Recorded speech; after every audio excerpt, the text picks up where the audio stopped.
When it comes to the sport of bodybuilding and the classic physique division, what do you see as the most important pose that you hit on stage? Is it the front double bicep, the side chest, the back double bicep, or is it one of the many favorite classic poses? All of these are important poses for sure, but I wouldn't say they're the most important pose that you hit on stage. The most important pose that you're going to hit is the first one that you do on stage. Once you nailed that center lineup, what's the first pose that you go into? The front relax pose. In this video, we're going to break down the front relax pose so you can nail your first impression whenever you get on stage. We will talk about the do's, the don'ts, the main cues that I teach my posing clients, and how we can use the basis of this pose to set us up for success whenever we move into the muscular rounds on stage. But before we dive into that, I want to talk about why we hit the front relax pose. The front relax pose is the first pose that classic physique competitors and bodybuilding competitors will hit within the symmetry rounds for, you guessed it, judging specifically the symmetry of a competitor's physique. The judges are comparing the symmetry of our muscularity and our conditioning from our upper to our lower halves. For example, making sure that the quad sweep matches the width of our lats, or vice versa. Is your upper body leaner than your lower body is, or do they match? And it's also used to judge the symmetry from our left to our right side. Is your right leg bigger than your left? Are your lats uneven? Are your shoulders rounded the same? Is one calf bigger than the other? The list goes on and on. The front relax pose is also the first display of the X-frame, presenting a wide upper body from our broad shoulders, the width of our lats, narrow waist in the middle, and wide lower body with our quad sweep matching the width of our lats. When looking at these two versions of the front relax pose, which one would you say is correct? Feel free to pause the video and comment which one you think is a better version of the front relax pose. Now don't watch ahead and comment after, I'll know. Now that you're back after making your guess, out of these two front relax poses, one that's a better representation is going to be the one on our left. I see a lot of competitors at the amateur level hit it like the one on the right. So what makes the one on the left that much better? Let's talk about how to set up the pose and why this one is better than this one. Whenever it comes to hitting any pose on stage, we always want to think from the ground up.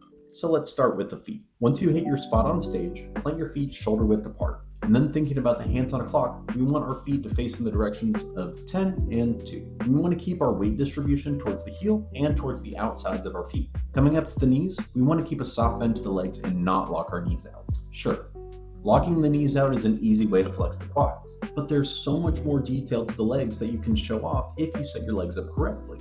We want to think about turning our knees away from the body and out towards the walls to flex the legs off and show off the sweep. Really think about screwing your feet into the ground as you do this. Kind of corkscrew it. Moving up to our hips and in our midsection, I feel like this isn't something that's really talked about enough, or at least at the amateur level. But we want to think about hinging and rotating the hips back.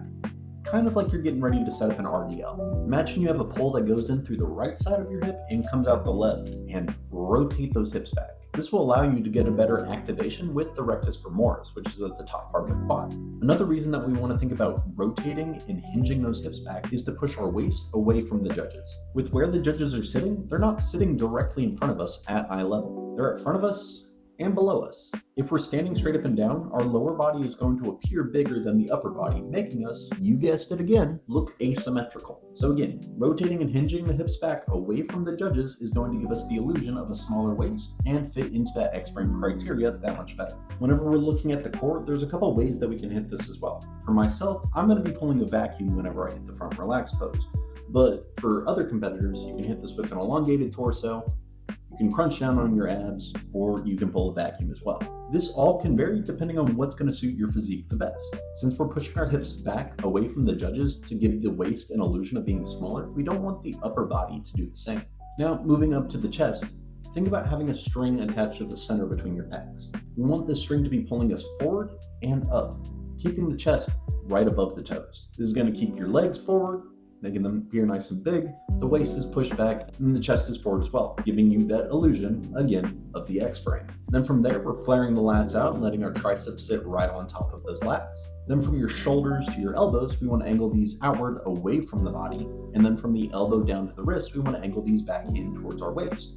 This is going to create kind of a diamond shape. And finally, with our head, keep your chin up, smile, and look at the judges, because you won't be able to see anything past them. With all of the other poses, the principles of perspective still apply. Wherever we set our legs up, we still want to think about pushing the waist away from the body and pushing the chest forward out over wherever we set our feet up. Now that we've learned all of these principles, Going back to looking at these two variations of the front relaxed pose, can we see why the one on the left is better than the one on the right? From everything I've learned about bodybuilding and the classic physique division, working with plenty of different competitors, this pose is going to win every time in comparison to something like this. Let me know what you guys think down below. Was this helpful? Was it confusing? Is there something I could have been more concise on? As we continue to go down this road of setting up our different poses, the closer and closer I get to my show, I really hope you're able to apply these techniques to yourself whenever you're getting on stage yourself. Next week, we're going to be learning one of our next symmetry poses. As the judges call, quarter turn to the right, we're just going directly into that one. Hope you guys enjoyed. Leave a like, comment, subscribe. Really helps me out. Let's elevate our physiques and our presentation whenever it comes to the bodybuilding stage. And I'll address the elephant in the room real quick. Yes, I shaved my mustache. Maybe a mustache is seen as more classic, but it was getting really annoying. And I also feel like this is more me. I'll see you guys later.